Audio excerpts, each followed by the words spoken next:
വളരെ പ്രധാനപ്പെട്ട ഒരു വാർത്ത. അല്പസമയത്തിനകം രാഷ്ട്രപതി കേരളത്തിലേക്ക് എത്തുമെന്നതാണ്. 4 ദിവസത്തെ സന്ദർശനത്തിനായാണ് ദ്രൗപദി മുർമു കേരളത്തിലെത്തുന്നത്. ഡൽഹിയിൽ നിന്ന് 6:20 പ്രത്യേക വിമാനത്തിൽ തിരുവനന്തപുരത്തെത്തുന്ന രാഷ്ട്രപതി രാജ്ഭവനിൽ താമസിക്കും. നാളെയാണ് രാഷ്ട്രപതിയുടെ ശബരിമല ദർശനം. AV ജയശങ്കർ വിശദാംശങ്ങളുമായി. ജയശങ്കർ, അല്പസമയത്തിനകം കേരളത്തിലേക്ക് എത്തുകയാണ് രാഷ്ട്രപതി. തിരക്കിട്ട പരിപാടികളാണ് 4 ദിവസങ്ങളിലായി ഉള്ളത്. അതിൽ ഏറ്റവും പ്രധാനമാണ് ശബരിമല ദർശനം നാളെ നടക്കാനുള്ളത്. എന്തൊക്കെ നിയന്ത്രണങ്ങളുണ്ട്? ഭക്തജനങ്ങൾക്ക് നിയന്ത്രണം ഏർപ്പെടുത്തിയിട്ടുണ്ട്. എങ്ങനെയാണ് കാര്യപരിപാടികൾ രാഷ്ട്രപതിയുടെ?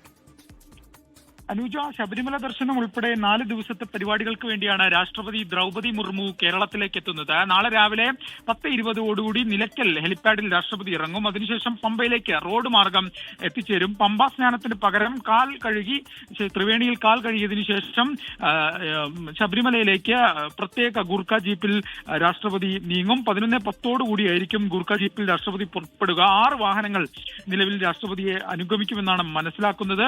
11:50 സന്നിധാനത്തെത്തുന്ന രാഷ്ട്രപതി 12:20 18-ാം പടി കയറി അയ്യപ്പ ദർശനം നടത്തും. ഈ ഉച്ചപൂജ കണ്ട് തൊഴുമെന്നാണ് നിലവിൽ രാഷ്ട്രപതി ഭവൻ അറിയിക്കുന്നത്. അതിനുശേഷം ദേവസ്വം ഗസ്റ്റ് ഹൌസിൽ വിശ്രമിക്കുന്ന രാഷ്ട്രപതി 3 മണിയോടുകൂടി നിലയ്ക്കലിലേക്ക് മടങ്ങും. തിരിച്ച് ഹെലികോപ്റ്റർ മാർഗം തിരുവനന്തപുരത്തേക്ക്. ഇതാണ് നിലവിലെ പദ്ധതി. പക്ഷേ ഏതെങ്കിലും തരത്തിൽ പ്രതികൂല കാലാവസ്ഥയാണെങ്കിൽ രാഷ്ട്രപതി രാവിലെ വന്നിറങ്ങുക. നിലയ്ക്കലിന് പകരം പത്തനംതിട്ട പൂങ്കാവിലെ ഹെലിപ്പാഡിലായിരിക്കും. അതിനുശേഷം അവിടെ നിന്ന് റോഡ് മാർഗം പത്തനംതിട്ടയിൽ നിന്ന് റോഡ് മാർഗം പമ്പയിലേക്ക് പോകാനാണ് പോലീസിന്റെ ഒരു പ്ലാൻ ബി ഉള്ളത്. എന്തായാലും അത് കാലാവസ്ഥയെ ഡിപ്പെൻഡ് ചെയ്തിരിക്കും. എന്തായാലും ശബരിമലയിലും പമ്പയിലും ഉൾപ്പെടെ സുരക്ഷാ ക്രമീകരണങ്ങൾ പൂർത്തിയായിട്ടുണ്ട്. ട്രയൽ റൺ ഉൾപ്പെടെ പോലീസ് ഇതിനോടകം പൂർത്തിയായി. ഹൈക്കോടതിയിൽ ഉൾപ്പെടെ കർശന നിർദ്ദേശത്തിന്റെ അടിസ്ഥാനത്തിലാണ് രാഷ്ട്രപതിയുടെ സന്ദർശനം നടക്കുന്നത്.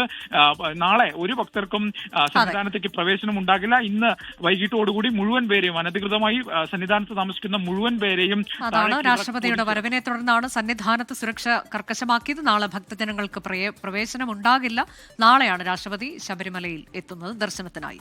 ലോകത്തെവിടെയായാലും ഏത് സമയത്തും 24 വാർത്തകളും ഓഗ്മെന്റഡ് റിയാലിറ്റി പാക്കേജുകളും എക്സ്പ്ലെയിനറുകളും വിശദമായി കാണാൻ ഞങ്ങളുടെ YouTube ചാനൽ നിങ്ങൾക്ക് സബ്സ്ക്രൈബ് ചെയ്യാം.